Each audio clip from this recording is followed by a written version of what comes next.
So, ఇప్పుడు మనం ఏం స్టార్ట్ చేస్తున్నాం? యాక్చువల్లీ దాని కంటిన్యూషన్ ఇది అందులో మిస్ అయిపోయింది. అంటే డిస్కనెక్ట్ అయిపోయిందనమాట. ఓకే. ఇప్పుడు మనం ఏం మాట్లాడతామంటే, ఇప్పుడు దాకా ఏం చూసాం? సెక్షన్ 15(1) చూసాం, సెక్షన్ 15(2) చూసాం. ఇప్పుడు సెక్షన్ 15(3) డిస్కౌంట్స్ ఏం చెప్తున్నాడు ఇక్కడ? Exclusions from the value of supply. ఇవి వీటిని ఏం చేస్తాం? ఎక్స్క్లూడ్ చేస్తాం వాల్యూ ఆఫ్ ద సప్లైలోంచి 15(3) ప్రకారం. For before or at the time of supply trade discount allowed as deduction. ఇందులో అసలు కాంప్లికేషన్ ఏమీ లేదు. షాప్కి వెళ్ళేవరా, ఆడు బిల్ పే చేసినప్పుడు దీని మీద 20% డిస్కౌంట్ సార్ అన్నాడు. అంటే 100 రూపీస్లో 20% పోను 80 రూపీసే చేస్తావు, కాబట్టి it is allowed as a deduction. Okay, there is nothing in that. After supply but terms are agreed before supply. After supply but terms are agreed before supply. ఒక ఎగ్జాంపుల్ చెప్పగలవు దీనికి? After supply అయిపోయిందంట, but terms అనేవి are agreed before supply జరగకముందు మనం terms అనేవి agree అయ్యాం. ఇప్పుడు ఏంటంటే పెర్ఫార్మెన్స్ బేస్డ్ సేల్స్ అనేవి కూడా ఇందులో తీసుకురావచ్చు. ఎలా చెప్తాం? మనం మన డీలర్లకి ఏం చెప్తామంటే, నేను మ్యానుఫ్యాక్చరర్ రా, మన డీలర్లకి ఏం చెప్తానంటే, ఈ నెల నువ్వు 1000 ఐటమ్స్ అమ్మగలిగితే అప్పుడు నీకు ఒక్కొక్క ఐటమ్ మీద 5% డిస్కౌంట్ ఇస్తానని చెప్పాను. కానీ డే 1 మన సప్లై అనేది ఎప్పుడు జరిగిపోద్ది? డే 1 ఈ మంత్ ఎండ్ అంటే 1 మంత్ బిగినింగ్ ఫస్ట్నే సేల్ చేసేస్తాం. ఓకే, మంత్ ఫస్ట్నే సేల్ చేసేసినప్పుడు కానీ మనం మంత్ ఎండ్కి అనేది మంత్ ఎండ్లో ఏం తెలుస్తుంది? ఆడికి 5% డిస్కౌంట్ ఎలిజిబుల్ అవుతాడు లేదని మంత్ ఎండ్లో తెలుస్తుంది. అప్పటిదాకా తెలియదు. సో అప్పుడు మనం వీటిని ఏం చేస్తామంటే క్యాష్ డిస్కౌంట్, అప్పుడు మనం క్యాష్ డిస్కౌంట్ ఇస్తాం వీడికి 5% కదా. ఇటువంటి వాటి మీద డిడక్షన్ ఎప్పుడు ఇస్తామంటే, ఒకవేళ నువ్వు ఫిల్ అయిపోయావు అనుకో, అప్పుడు credit note shall be issued. నీకు ఏం ఇష్యూ చేస్తా? Credit note shall be issued. ఇక్కడ క్రెడిట్ నోట్ అంటే అర్థం ఏంటి చూడు. ఒకడు మన దగ్గర కొనుక్కున్నాడు రా, సేల్ చేసాం ఎవడికి? Uttej account are to sales అని రాస్తానా? ఇప్పుడు ఉత్తేజ్ ఏమయ్యాడు? డెటార్ అయ్యాడు. ఇప్పుడు నెక్స్ట్ నేను ఆడికి ఏంటి? ఆడికి నేను డిస్కౌంట్ ఇవ్వాలంటే ఆ లైబిలిటీని తగ్గించాలి. ఇప్పుడు డెబిట్ నోట్ ఇస్తే ఏమవుతుంది? వాడు డెట్ ఏమవుతుంది? పెరుగుతా పోతుంది. సో వాడిని తగ్గించాలంటే నేను చేస్తాను, వీడికి క్రెడిట్ నోట్ ఇష్యూ చేయాలి. ఎందుకంటే నేను డిస్కౌంట్ ఇస్తానంటే ఏంటి? ఆ లైబిలిటీ తగ్గుద్ది, కాబట్టి I shall issue A credit note. Okay, recipient should reverse the proportionate ITC. ఇప్పుడు ఈడేం చేస్తాడు? దీని మీద 1000 రూపీస్ మీద నేను 20 రూపీస్ ట్యాక్స్ కట్టాను. సో ఇది నేను ఏమంటాడు? నేను ఐటీసీ క్లెయిమ్ చేసుకుంటా అంటాడు. నీకు ఆ తర్వాత ఏమవుతుంది? మంత్ ఎండ్లో ఆడికి ఎక్స్ట్రా బెనిఫిట్ వస్తుంది, కాబట్టి ఆడి ట్యాక్స్ లైబిలిటీ ఏమవుతుంది? తగ్గిపోతుంది. అప్పుడు వాడు ఏం చేయాలి? ఎంతైతే రిసీవ్ చేసుకున్నాడో అంతా కూడా రివర్స్ చేసేయాలి. ఓకే, దీని మీద ఒక ఎగ్జాంపుల్ చూద్దామా? చూడు, we can see this example. Pink blue అనేవాడు ఉన్నాడా? వీడు అనేవాడు పీపీబీఎల్ అనేవాడు ఆరెంజ్ లిమిటెడ్ వాడికి సేల్ చేశాడంట. ఎంత సేల్ చేశాడు? 50,000 వర్త్ సేల్ చేశాడు 15th జనవరిన. అండ్ వీడికి ఐజిఎస్టీ ఎంత ఛార్జ్ చేసాం మనం? 9,000. అంటే టోటల్ 50,000 ప్లస్ 9,000 59,000 వీడికి మనం ఛార్జ్ చేసాం. ఓకే,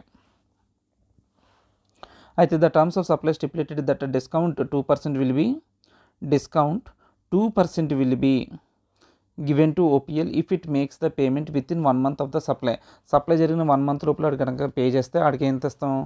2% ఇస్తాను చెప్పాను. Okay, OPL avails the input tax credit of a 9,000 in the month of January and makes the payment for the goods on the 10th February. నువ్వు ఒక నెల రోజుల్లో నువ్వు కనుక పే చేసేస్తే నీకు ఎంత ఇస్తాను? నేను 2% డిస్కౌంట్. ఎప్పుడు చేశాను నీకు సేలు? 15th జనవరి. నువ్వు ఎప్పుడు ఇస్తున్నావు నాకు డబ్బులు? 10th ఫిబ్రవరి. అంటే ఇంకా 5 days ముందే ఇచ్చేస్తున్నావు, కాబట్టి you are eligible for the credit.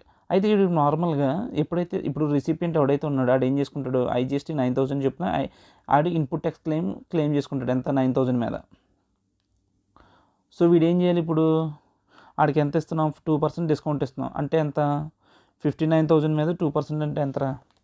59,000 into 2% gives you 1,180. 2% 59,000 మీద 2% 1,180. ఐజిఎస్టీ మీద 9,000 మీదేమో 2% అంటే 180, 50,000 మీద 1,000, ఈ రెండు కలిపితే 1,180. అయితే ఇది ఏం చెప్తున్నాం? To OPL on 11th February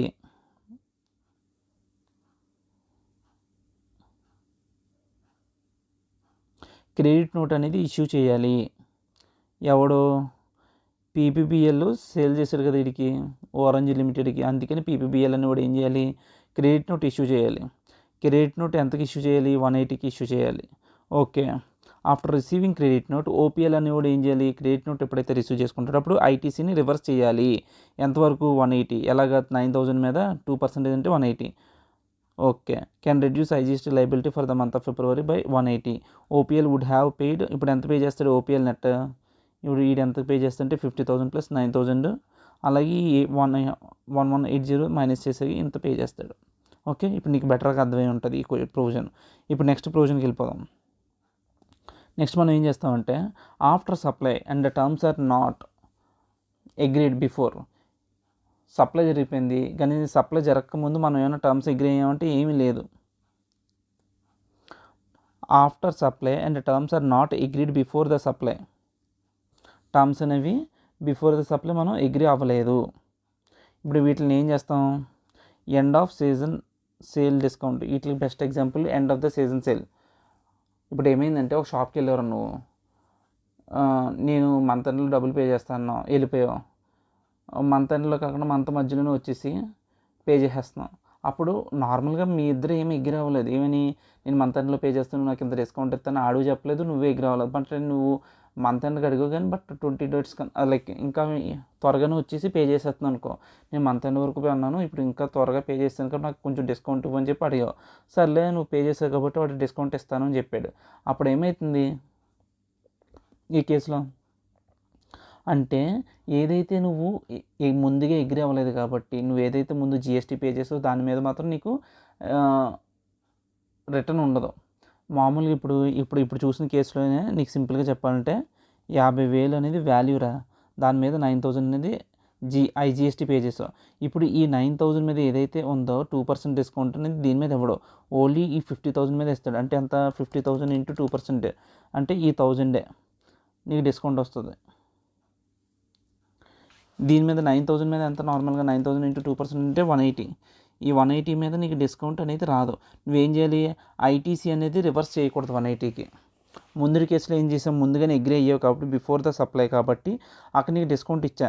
ఇంకా నువ్వు దాటలేదు, నువ్వు తర్వాత నీకు ముందు స్టార్టింగ్లో నీ అగ్రీ అవ్వలేదు కాబట్టి ఇది అనేది ఇవ్వం. ఇది ఐటీసీ ఓన్లీ మనకి ఎంత బిల్లు తగ్గుతుంది అంటే వాడికి క్రెడిట్ నోట్ ఎంతకి ఇస్తామంటే వాడికి ఓన్లీ 1,000 రూపీస్కే ఇస్తావు. Not allowed as deduction GST payable on the value before discount. Okay, ఒకసారి దీని మీద చూడు, నీకు అర్థమైంది బెటర్గా. ఇది కూడా అది చూడు. In the above example, if the terms of the supply did not provide for discount 2% for payment within 1 month but PPBL offers, ఆడు ఎటువంటి ఏం చెప్పలేదట, ఎటువంటి టర్మ్స్ లేవు, విత్ ఇన్ 1 month పే చేస్తే నీకు 2% డిస్కౌంట్ ఇస్తానని. But at the time of payment after negotiation the discount will not be allowed as a deduction from the value. Payment అయిపోయిన తర్వాత నెగోషియేషన్ చేసుకుని నువ్వు డిస్కౌంట్ చేసుకున్నంత మాత్రాన అదేమీ వాల్యూలో తగ్గదు. PPBL will issue a commercial credit note only for a discount of 1,000 రూపీస్కి మాత్రం ఇష్యూ చేస్తుంది. అండ్ ఓపీఎల్ ఎవరైతే will not receive reverse the input tax credit and PPBL will also not be able to reduce the GST liability for the month of the February. In the given case, OPL would pay only ఎంత pay చేస్తున్నాడు, 58,000 అంటే 50,000 plus 9,000 minus 1,000 ఇచ్చింది. ఇంకో 180 అన్నది వీడికి discount ఇవ్వట్లేదు. అదనమాట దీని మొత్తం అర్థం. ఇప్పుడు ఇంకోటి ఏం చెప్తుంది, a company announces turnover discounts after reviewing dealer performance based కూడా అంతే కదా, మంత్ ఇయర్ ఎండ్లో చెప్తారు. The discounts are based on performance labs and are given as a cashback. As these discounts were not known at the time of supply of the goods, they will not be deducted from the value of those goods. Hence, the company will not be able to adjust the excess taxes paid from its tax liability. నువ్వు ముందుగానే ఒప్పుకోకపోతే నువ్వు excess tax ఏదైతే pay చేసావో దాన్ని నువ్వు adjust చేయలేవు. Performance based కూడా మనకి ఇందులో బెస్ట్ ఎగ్జాంపుల్ అని చెప్పాడు. సో వీఆర్ డన్ విత్ ఇది డిస్కౌంట్స్ నువ్వు బిగినింగ్లో నువ్వు మాట్లాడేసుకొని మామూలు ట్రేడ్ డిస్కౌంట్స్ ఏమైనా ఉన్నాయనుకో వాటిని మనం డిడక్ట్ చేసేస్తాం. అది కాకుండా ముందుగానే మాట్లాడుకున్నాం supply before supply after supply but terms are agree before supply. అదే కదా, టర్మ్స్ అనేవి బిఫోర్ సప్లైలో అగ్రీ అయిపోయాయి అనుకో, అప్పుడు క్రెడిట్ నోట్ ఇష్యూ చేసుకో, ఐటీసీ రివర్స్ చేసుకో, నీకు ఇచ్చేస్తా. కానీ సప్లై జరగకముందు ఏ టర్మ్స్ అగ్రీ అవ్వలేదనుకో, అప్పుడు ఏం చేస్తాను నేను, నీకు ట్యాక్స్ మీద రిటర్న్ అనేది ట్యాక్స్ డిడక్షన్ అనేది ఉండదు, బట్ వాల్యూ అనేది తగ్గుద్ది అంతే. దీని మీద కొన్ని సమస్యలు చూద్దాం. ఇప్పుడు ఇది ఇంపార్టెంట్, ఓకేనా. After supply but terms are agreed before supply. Supply అయిపోయింది, టర్మ్స్ అనేవి బిఫోర్ సప్లై అగ్రీ అయితే అప్పుడు నీకు 3 కండిషన్ చూసుకోవాలి. 80 recipient should reverse the ITC, credit note shall be issued and allowed as deduction.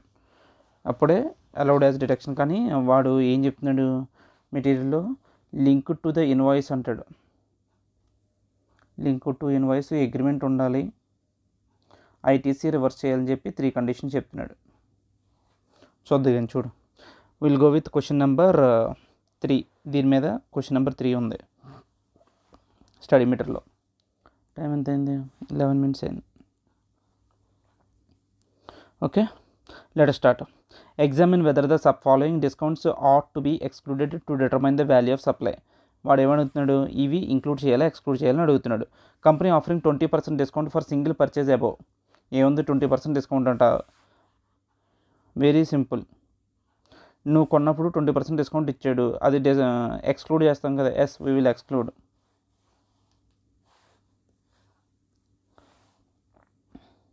The given case is a staggered discounts and the rate of discount increases with increase in the purchase volume. Such discounts are shown on the invoice itself. Therefore, the same are excluded from the to determine the value of the supply. Your answer ఏంటి? Excluded from the value of the supply. Okay. Company offering additional discount 1% on purchase. Additional ఎంత 1% discount on purchase of 10,000 pieces in a year. ఒక ఇయర్లో 10,000 pieces కొనుక్కుంటే pieces అప్పుడు నీకు ఎంత ఇస్తాను discount? నీకు 1% ఇస్తానట discount.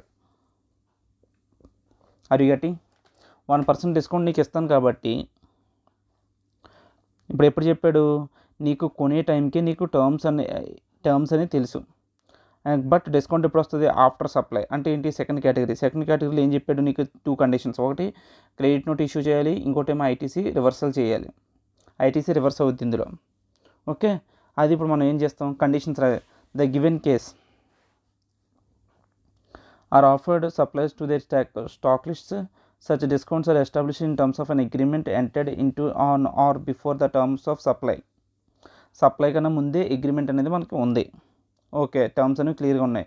Which can be specifically link to the relevant invoice. ఈ ఇన్వాయిస్ సంబంధించిన కరెక్ట్గా లింక్ చేయగలుగుతున్నాం లేదా?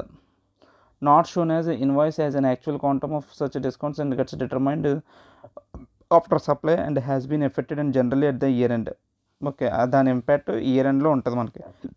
Such type of volume discounts are excluded to determine the value of the supply. Provide satisfying parameters లైడ్ in the 15(3) including the reversal of ITC by the recipient of supply as is attributable to the discount on the basis of documents issued by the supplier. ఏమీ లేదు ఇందులో. ఏమంటున్నాడు, నువ్వు ఇప్పుడు ITC అనేది reversal చేసుకోవచ్చు,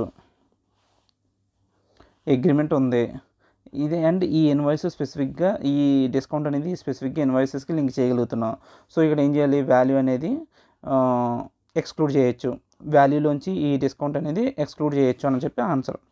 okay, after selling a product the company revalued the product at a lower value and issued credit note to the buyer after the differential amount. After selling a product అమ్మేసాడు, the company revalued the product అమ్మేసిన తర్వాత, supply అయిపోయిన తర్వాత product యొక్క rate revalue చేశారు at a lower rate. ముందు ఎక్కువ ఉండేది ఇప్పుడు తగ్గించారు. ఇష్యూడ్ ఇప్పుడు ఒకప్పుడు నేను కొన్నప్పుడు ఏమో 10,000 పెట్టి నేను కొనేసుకున్న తర్వాత కొన్ని రోజులకి 5,000 పెట్టేశాడు. అప్పుడు నాకు ఆడ ఏం చేస్తున్నాడు, సప్లయరు నాకు క్రెడిట్ నోట్ ఇష్యూ చేసి నా క్రెడిట్ లయబిలిటీని తగ్గిస్తున్నాడు. ఇప్పుడు to the buyer for differential amount. ఇప్పుడు పాయింట్ చెప్పు, ఇది థర్డ్ కేసులోకి వస్తుంది. థర్డ్ కేసులో ఏం చెప్తున్నాడు, సప్లై అయిపోయిన తర్వాత terms and at that after supply terms and terms అనేవి మారుతున్నాయి. ఈ టర్మ్స్కి బిఫోర్ అగ్రీ అవ్వలేదు కాబట్టి ఇది వాల్యూలోంచి ఎక్స్క్లూడ్ చేయలేం, ఐటీసీ రివర్స్ చేయకూడదు. మెయిన్ ఇక్కడ ఏంటంటే ఎంతైతే తగ్గిందో అది వాల్యూలో తగ్గించచ్చు, కానీ ఐటీసీ అనేది మాత్రం రివర్స్ అవ్వకూడదు. This is a case of secondary discount. These are the discounts which are not known at the time of supply are often after supply is already over and as per the agreement made before or at the time. Therefore, such discounts shall not be excluded while determining the value of supply. ఏంటంటే after supply is ఏంటి and are offered after the supply is already over as per the agreement made or at the time of before or supply. Therefore, such discount shall not be excluded while determining the value of supply. ఇక్కడ point ఎలా రాసాడు చెప్తా చూడు. Supply అయిపోయిన తర్వాత value తగ్గింది కదా, ఇప్పుడు నువ్వు ఈడేమంటున్నాడంటే ఒకసారి సప్లై అయిపోయి ఆ టర్మ్స్కి నువ్వు ఎగ్రీ అవ్వలేదు కాబట్టి ఆ చేంజెస్ నువ్వు ఏం చేయక్కర్లేదు. ఇప్పుడు వాల్యూ ఏమి therefore the discount shall not be excluded. ఏదైతే డిస్కౌంట్స్ ఉన్నాయో అవి మనం ఎక్స్క్లూడ్ చేసేయచ్చు. Shall not B, so therefore such discounts shall not be excluded అంటే తప్పించడం, అంటే నాట్ బి ఎక్స్క్లూడెడ్ అంటే included while determining the value of supply అంటే ఇంక్లూడ్ చేస్తున్నాడు కదా, ఐటీసీ రివర్స్ చేయట్లేదు అంతే. Therefore such discount shall not exclude exclude అంటే ఏంటి, తీసేయడు అంటే ఇంక్లూడ్ చేస్తున్నాడు అంతే, సరిపోయింది. అంటే థర్డ్ కేసు. కానీ ఐటీసీ మాత్రం ఇవ్వడు ఇందులో. సో ఇక్కడ పాయింట్ ఏంటి, క్రెడిట్ నోట్ ఇష్యూ చేసుకో, బట్ ట్యాక్స్ అనేది మాత్రం తగ్గదు, ట్యాక్స్ తగ్గదు. Okay, shall not be excluded అంటే ఇది రెండు నెగిటివ్లు, సో ఇక్కడ పాజిటివ్ అంటే it will be included in the value. ఏది shall not be excluded not allowed as deduction అంతే కదా. ట్యాక్స్ అనేది ఇవ్వం, బట్ క్రెడిట్ నోట్ ద్వారా ఇది ఇస్తాం. షల్ నాట్ బి ఎక్స్క్లూడెడ్ అంటే ఏంటి, నాట్ అలౌడ్ యాజ్ డిడక్షన్. ఏది అలౌ చేయరు, ట్యాక్స్ని అలౌ చేయరు, కానీ మిగిలింది అలౌ చేస్తారు కదా, చూసారు కదా కేసు, అంతే. క్వశ్చన్ చూద్దామా దీని మీదే. క్వశ్చన్ నెంబర్ 10 ఏం చెప్తుందంటే చాలా పెద్దగా ఉంది క్వశ్చన్, బట్ కంటెంట్ అంతా ఏం లేదు, తక్కువే, భయపడకు. ఓకే, ఇప్పుడు టైం అంతా 17 minutes అయిపోయిందా, 17. బైనాకా ఎలక్ట్రానిక్స్ రిలేటెడ్ స్టోరీ. ఒక పెద్ద బిఎల్ అనే కంపెనీ ఉంది, వీళ్ళ ఒక ప్రమోషన్ నడుపుతుంది అనమాట. ఎవడైతే 500 టెలివిజన్స్ కన్నా ఎక్కువ అమ్ముతారో వాళ్ళకి 10% డిస్కౌంట్ ఇస్తాను అని చెప్తాడు. ఒక్కొక్కటి మ్యాక్సిమం రిటైల్ ప్రైస్ ఏమో 1200 అంటాడు. ఇదంతా అనవసరం మనకి, జిఎస్టీ ఆఫ్ టెలివిజన్స్ మీద 18%. అయితే ఇక్కడ పాయింట్ ఏంటంటే ఒక షా ఎలక్ట్రానిక్స్ అన్నవాడు మాత్రం ఏం చేస్తాడట, ఒక క్వార్టర్లో 750 టెలివిజన్స్, ఇంకో క్వార్టర్లో as it's distributor and Haryana first April dispatch 750 televisions on 1st April as stock and 1st April నుంచి 1st April dispatch 750 televisions on 8th April. Okay, అది 8th April అంటే నార్మల్గా ఏప్రిల్ టు జూన్ క్వార్టర్లో ఇటు 750 అమ్మగలిగాడు. ఆ తర్వాత ఏంటి, ఒక్కొక్కటి రేట్ ఎంత 8400 అట. వీడేమో స్పెషల్ ప్యాకింగ్ చేయించుకుంటున్నాడట. స్పెషల్ ప్యాకింగ్ ఎంత 1200 per టెలివిజన్. ఇప్పుడు Shah electronic places purchase order of 1000 televisions with BL. ఇప్పుడు జూలై టు సెప్టెంబర్ క్వార్టర్లో 1000 ఆర్డర్ చేశాడు. The distributor reports sales 700 televisions for the April to జూన్లో 700 సేల్ చేశాడు, జూలై టు సెప్టెంబర్లో 850 సేల్ చేశాడు. ఇది ఇంపార్టెంట్ మనకు data. Okay, the discount policy offered by BL as explained above is also available to Shah electronics as per the distribution agreement. వీళ్ళిద్దరి మధ్య ఏదో ఉందంట, అదేంటి అగ్రిమెంట్ ఉంది, డిస్ట్రిబ్యూషన్ అగ్రిమెంటు. ఆ తర్వాత while Shah electronics reverses the input tax credit available for the Shah electronics కూడా ఏం చేశాడు, ఇన్పుట్ ట్యాక్స్ క్రెడిట్ రివర్స్ చేశాడు జూలై టు సెప్టెంబర్. ఆ తర్వాత fail to reverse the input tax credit for quarter April to జూన్కి fail అయ్యాడు. మెయిన్ ఏంటి, ఒక క్వార్టర్కి ఫెయిల్ అయ్యాడు ఐటీసీ, ఇంకొక క్వార్టర్కి సక్సెస్ అయ్యాడు. Examine the scenario with reference to section 15. Compute the taxable value of televisions supplied by BEL to Shah electronics during the quarters. ఈ 2 quarters assuming the rate of tax 18%. అర్థమైందా question, ఏమీ లేదు.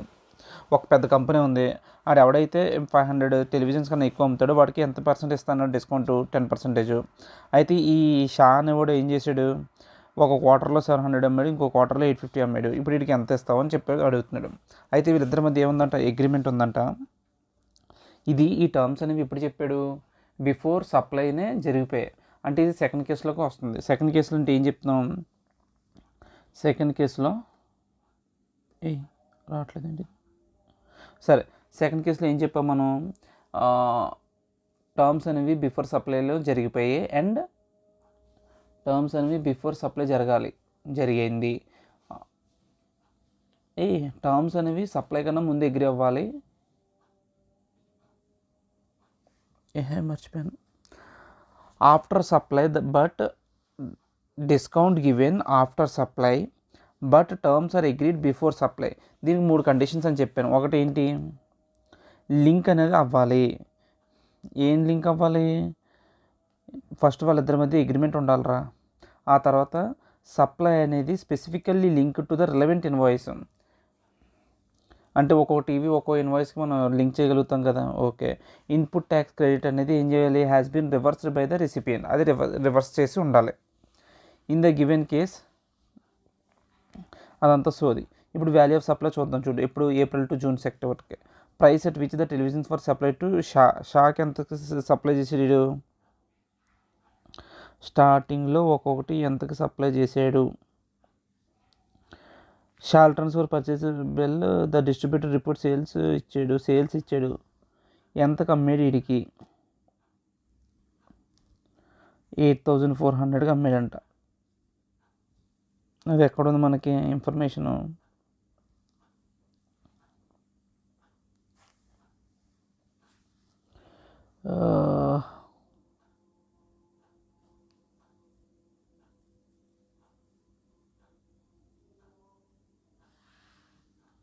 ఇప్పుడు చూడు, ఇక్కడ ఇచ్చాడుగా, sold televisions to the distributor Shah at 8400 per television exclusive of applicable taxes. 8400కి అమ్మాడు. వీడికి స్పెషల్గా ప్యాకింగ్ చేయించుకున్నాడు. ఎంత, 1200 పెట్టాడు ప్యాకింగ్కి. ప్యాకింగ్ ఇన్సిడెంటల్ ఎక్స్పెన్సెస్ యాడ్ చేస్తాం కదా, దాని మీద నోట్ రాసుకుంటావు.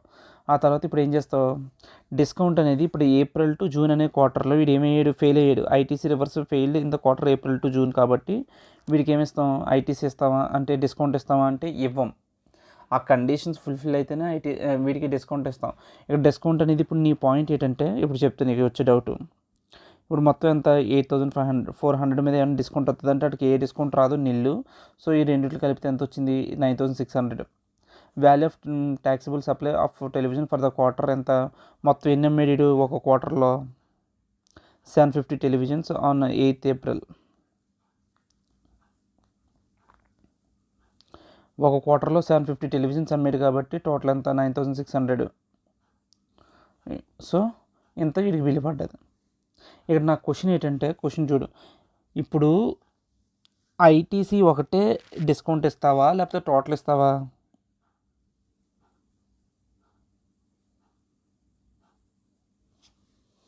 అంటే ఇది ఏం చేశాడంటే, ఇక్కడ బాగా గుర్తుంచుకో, ఇది ఇంపార్టెంట్. ఇది 8400 ఎక్స్క్లూజివ్ ఆఫ్ అప్లికబుల్ ట్యాక్సెస్ అన్నాడు. అంటే ట్యాక్స్ కాకుండానే ఉంది ఇది. అయినా సరే వీడికి ఏమి ఇచ్చాం మనం, ఎటువంటి డిస్కౌంట్ ఇవ్వలేదు.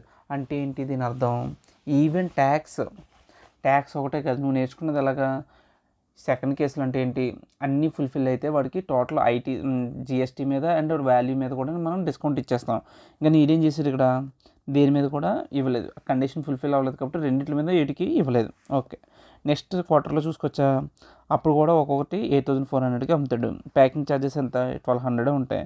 ఆ తర్వాత వీడు ఇక్కడ ఐటీసీ రివర్స్ చేశాడు కాబట్టి కండిషన్స్ అన్ని ఫుల్ఫిల్ అయ్యాడు కాబట్టి వీడికి డిస్కౌంట్ ఇస్తాం. ఎంత ఇస్తాం, టోటల్ వాల్యూ మీద ఇచ్చాడు. 8400 మీద 10% డిస్కౌంట్ ఇచ్చాడు.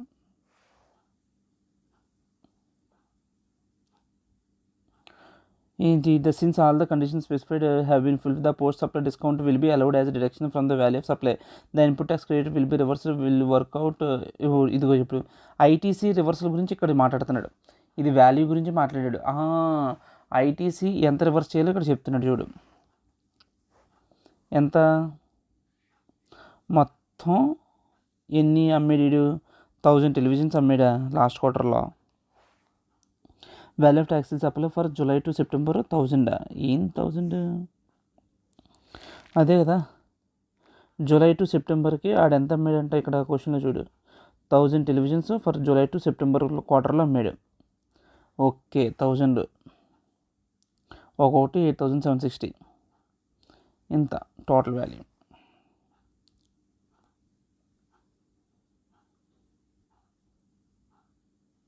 అంటే ఇక్కడ ఒక డౌట్ వచ్చింది, అవి చెప్తా.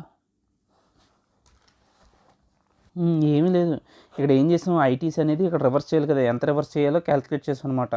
ఏముంది, టోటల్ 8400 ఒక్కొక్కటి ఇంటూ 1000 ఒక్కొక్కటి అయితే దాని మీద 10% అని మనం డిస్కౌంట్ ఇచ్చాం. ఈ 10% అంటే ఎంత వచ్చింది, దాని మీద 18% మనం ఐటీసీ కడితే ఎంత వచ్చిందంటే ఎంత వచ్చింది వాల్యూ. అదనమాట ఆన్సర్, ఇంకా అంతమించి ఏమీ లేదు ఇందులో. సో పాయింట్ ఏంటంటే, ఎప్పుడైతే ముందుగానే టర్మ్స్ అనేవి ఎగ్రీ అయిపోతే వాళ్ళకి ఇస్తాము. ఎంత ఇస్తాము, ఆ కండిషన్స్ ఫుల్ఫిల్ అయితేనే ఇస్తాం, కండిషన్స్ ఫుల్ఫిల్ అవ్వకపోతే ఇవ్వం. ఆ third questions, end of season sale discount అని ఉంటుంది కదా, not allowed as deduction, GST payable on value. ఇంకోటి ఏంటి, అసలు సేల్ అయిపోయింది అప్పుడు చెప్పలేదు, అంతా అయిపోయిన తర్వాత పేమెంట్ చేసినప్పుడు త్వరగా పే చేసి అని చెప్పి ఇచ్చాను అన్నాం కదా, అందులో నార్మల్గా ఒకటి గుర్తుంచుకో, డిడక్షన్ వాల్యూ అనేది డిడక్ట్ చేయం, ఎటువంటి వాల్యూ కూడా ఫుల్ దాని మీద డిస్కౌంట్ ఏమి ఇవ్వకుండానే వాడు వాల్యూ పే చేయలేడు. అంటే 100 రూపాయలు సేల్ చేసాం, అప్పుడు 20 రూపీస్ డిస్కౌంట్ ఇచ్చానులే అంటే, అప్పుడు ఆ డిస్కౌంట్ కాకుండా 100 రూపాయల మీద వాల్యూ అనుకుని 100 రూపాయల మీద ట్యాక్స్ కట్టుంటాం. ఈఎంఐ కాన్సెప్ట్స్ మీద ఉంటుంది. ఈఎంఐ అంటే ఏంటి, ఈఎంఐలో ఒక ఈఎంఐలో ఏమైనా ఉంటాయంట, ప్రిన్సిపల్ ఉంటుంది, ఇంట్రెస్ట్ ఉంటుంది. వీటిని 2 కేటగిరీస్ కింద డివైడ్ చేశాడు. ఒకటి హైర్ పర్చేస్ ట్రాన్సాక్షన్, ఇంకోటి అంటే hire purchase financing. What is hire purchase transaction? ఇప్పుడు నేను ఒక వాషింగ్ మిషన్ కొనుక్కున్నాను సార్ క్రోమాలోంచి. ఇప్పుడు నాకు క్రోమా వాడు ఏమి ఇచ్చాడు, ఈఎంఐలో ఆప్షన్ ఇచ్చాడు పే చేయడానికి, ఈఎంఐ ఆప్షన్ ఇచ్చాడు. నేను వాషింగ్ మిషన్ పట్టుకుని వచ్చేస్తే అది హైర్ పర్చేస్ ట్రాన్సాక్షన్. నేను బైక్ కొనుక్కున్నా, బైక్ ఇప్పుడు హైర్ పర్చేస్ ఫైనాన్సింగ్ అంటే ఏంటి, నేను బైక్ కొనుక్కున్నా ఎవరి దగ్గర నుంచి, వాడి దగ్గర కొనుక్కున్నా, నేను ఎవరిని, ఇండివిజువల్ని, మా ఇద్దరికి మధ్య ఎవడున్నాడో హెచ్డిఎఫ్సి బ్యాంక్ అనేది ఉంది. సో అటువంటి కేసెస్ని అంటాడు. అంటే ఒక వెండర్ డైరెక్ట్గా నీకు ఇస్తే హైర్ పర్చేస్ ట్రాన్సాక్షన్ అంటాం. హైర్ పర్చేస్ ఫైనాన్సింగ్ అంటే మధ్యలో ఒక మీడియేటర్ ఉండి వాడు నీకు ఇస్తాడు, దాన్ని ఆ రెండింటి మధ్య ఇది అండర్స్టాండ్. సప్లయర్ కట్స్, చూడు ఇప్పుడు హైర్ పర్చేస్ ట్రాన్సాక్షన్ చూడు, supplier collects the consideration in instalment where such instalment covers the price of the goods plus interest towards time value of the money. The interest is included in the value and even the penal interest for delay in the payment of installment is also included in the value. ఇక్కడ ఏమంటున్నాడు, డైరెక్ట్గా vendor దగ్గర నుంచి వస్తుంది కాబట్టి వాడు మనకి interest, వాడు ఏమంటున్నాడు, ఆడు వెండర్ దగ్గర పాయింట్ ఆఫ్ వ్యూలో మనం కొనుక్కున్నాం అనుకో, ఈ ఇంట్రెస్ట్ని కూడా వాడు వాల్యూలో ఇంక్లూడ్ చేస్తాడు. సో నీ ఒరిజినల్ది ఏమైంది, వాల్యూ ట్యాక్సిబుల్ అయ్యింది కాబట్టి, ఒరిజినల్ ఇంట్రెస్ట్ అనేది ట్యాక్స్ చేస్తున్నాడు కాబట్టి దాని మీద వచ్చే పేనల్ ఇంట్రెస్ట్ కూడా ఏమవుతుంది, tax included in the value. అది ఇదేంటి, ఫైనాన్సింగ్ కేసులో అయితే ఈఎంఐ ఆప్షన్ మీద supplier finance the product and collects the principal and interest as EMI or installments. And ఇక్కడేంటి, supplier finance the product and collects the principal and interest as EMI or installments, and interest involved in such financing transaction is exempted. Okay, also the penal interest for delay in the repayment of loan or installment is exempted. क्या అర్థమైంది high, ఇక్కడ ఏమంటున్నాడంటే, ఇలాగా mediator ఉండి ఏదైతే financing ఉంటుందో ఆ interest ఏదైతే ఇన్వాల్వ్ అయిందో ఈఎంఐలో అది ఎగ్జెంప్టెడ్, ఒరిజినల్ ఎగ్జెంప్టెడ్ కాబట్టి దాని మీద వచ్చిన పేనల్ ఇంట్రెస్ట్ కూడా ఎగ్జెంప్టెడ్. ఇందులో మెయిన్ గుర్తుంచుకోవాల్సింది ఇది, ఫైనాన్సింగ్ హైర్ పర్చేస్ ఫైనాన్సింగ్లో ఎప్పుడు కూడా హెచ్డిఎఫ్సి అంటే మనకి ఏంది, నేను బైక్ కొనుక్కున్నాను అది ఏంది, అది ఎగ్జెంప్టెడ్. అది కాకుండా వాషింగ్ మిషన్ మీద కొనుక్కున్నది మాత్రం ట్యాక్సిబుల్. ఒరిజినల్ ట్యాక్సిబుల్ అయినప్పుడు దాని మీద పేనల్ ఇంట్రెస్ట్ కూడా ట్యాక్సిబులే. ఒరిజినల్ ఎగ్జెంప్టెడ్ అయితే దాని మీద వచ్చే పేనల్ కూడా ఎగ్జెంప్టెడే. ఇది ఒక ఎగ్జాంపుల్ ఇచ్చాడు చూడు, మారుతూ సుజుకీలోంచి వాడు కొనుక్కున్నాడు డైరెక్ట్గా, ఈ రెండింటి మధ్య జరిగేది హైర్ పర్చేస్ ట్రాన్సాక్షన్. అదంతా అక్కర్లేదు, దాని మీద నాకు క్లారిటీ రాలేదు, దాని మీద ఒక సమ్ ఏమైనా దొరికితే చేద్దాం, యాజ్ ఆఫ్ నా దొరకలేదు. ఆ తర్వాత చూడు, ఇది హైర్ పర్చేస్ ఫైనాన్సింగ్, ఒక వెండర్ ఉన్నాడు, ఒక పర్చేజ్ ఉన్నాడు, మధ్యలో బజాజ్ ఫైనాన్స్తో టైఅప్ అయ్యాడు. ఓకే, ఈ పాయింట్లో ఉన్నాం. Whether GST is applicable on an additional or penal interest on the overdue loan. ఇప్పుడు ఎడిషనల్ పేనల్ ఇంట్రెస్ట్ మీద మనకి జిఎస్టీ అప్లికబుల్ కాదా అవునా అంటే దాని మీద నువ్వు అగైన్ 2 క్వశ్చన్స్ వేసుకోవాలి. ఏ ఈఎంఐ కన్నా 2 ఆప్షన్స్ ఉంటాయి, ఒకటి ప్రిన్సిపల్, ఒకటి ఇంట్రెస్ట్. ఆ ఇంట్రెస్ట్ మీద ఏం పడుతుంది, హైర్ పర్చేస్ ట్రాన్సాక్షన్ అయితే ఏం పడుతుంది, ట్యాక్స్ పడుతుంది. సో ఒరిజినల్ మీద ట్యాక్స్ పడుతుంది కాబట్టి దాని పేనల్ మీద కూడా మనం ట్యాక్స్ చేస్తాం. ఓకే, అదే చదవాలి. ఇదే ఫైనాన్స్ హైర్ పర్చేస్ ఫైనాన్సింగ్ అయితే ఏంటి, ఒరిజినల్ ఎగ్జెంప్టెడ్ కాబట్టి దాని మీద పేనల్ కూడా exempted. There are two transaction options involving EMI that are prevalent in the trade. In the view of the provisions of the law discussed above, there are two options along with GST applicability are as follows. Hire purchase transaction.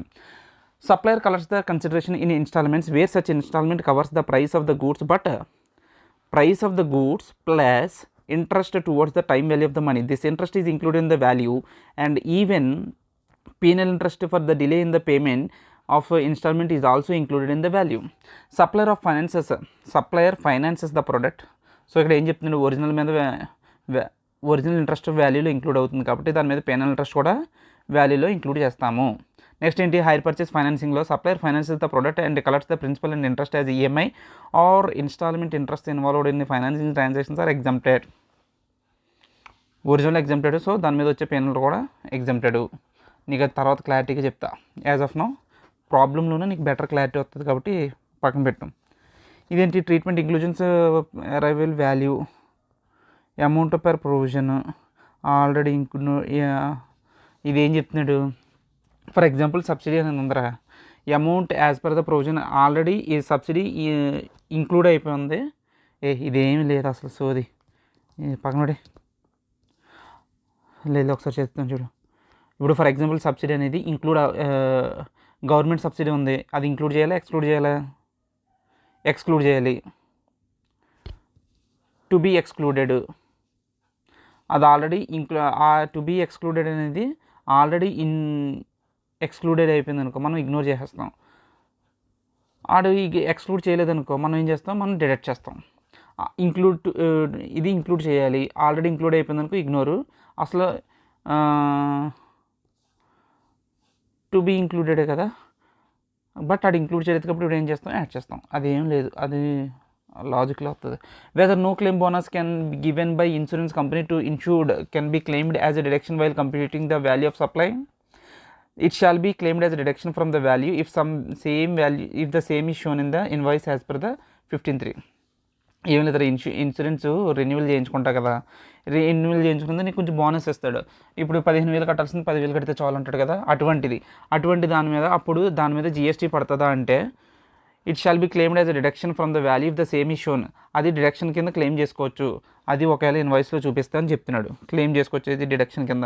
Weather incentive paid by the minister of electronics and information technology to acquiring bank ink under the incentive scheme of RuPay debit card and a low value భీమ్ UPI transactions.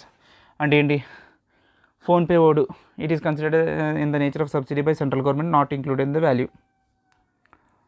UPI transactions మీద మనకి RuPay debit కార్డులు, acquiring bank under the incentive scheme of RuPay debit card and లో value BM UPI transactions, లో value భీమ్ UPI transactions మీద charges పడతాయి. But అదేంటి, వీళ్ళు పెద్ద మనసుతో ఎవరో minister of electronics and information technology వాళ్ళు ఏం చేశారు, వాటిని ఇన్సెంటివ్లో పెట్టారు. అదనమాట. 1 సెకండ్ ఆగు. సో ఇక్కడ ఏంటి, it is considered in the nature of the subsidy by central government. అది సెంట్రల్ గవర్నమెంట్ సబ్సిడీ కింద ట్రీట్ చేయండి, అది వాల్యూలో ఇంక్లూడ్ చేయొద్దని చెప్తున్నాడు. ఇప్పుడు ఏంటి, నో క్లెయిమ్ బోనస్ కనుక వస్తే it can be claimed as a deduction from the value, deduction కింద క్లెయిమ్ చేయొచ్చు. యూపీఐ ట్రాన్సాక్షన్స్ మీద మనం ఏం చేయొచ్చు, యూపీఐ ట్రాన్సాక్షన్ మీద కూడా సబ్సిడీ ఎలా ట్రీట్ చేస్తాం, దీన్ని ఎలా ట్రీట్ చేయొచ్చు. ఇక్కడతో మనకి ఇది అయిపోయింది. Next we're going with rules తర్వాత చూద్దాం. Thank you.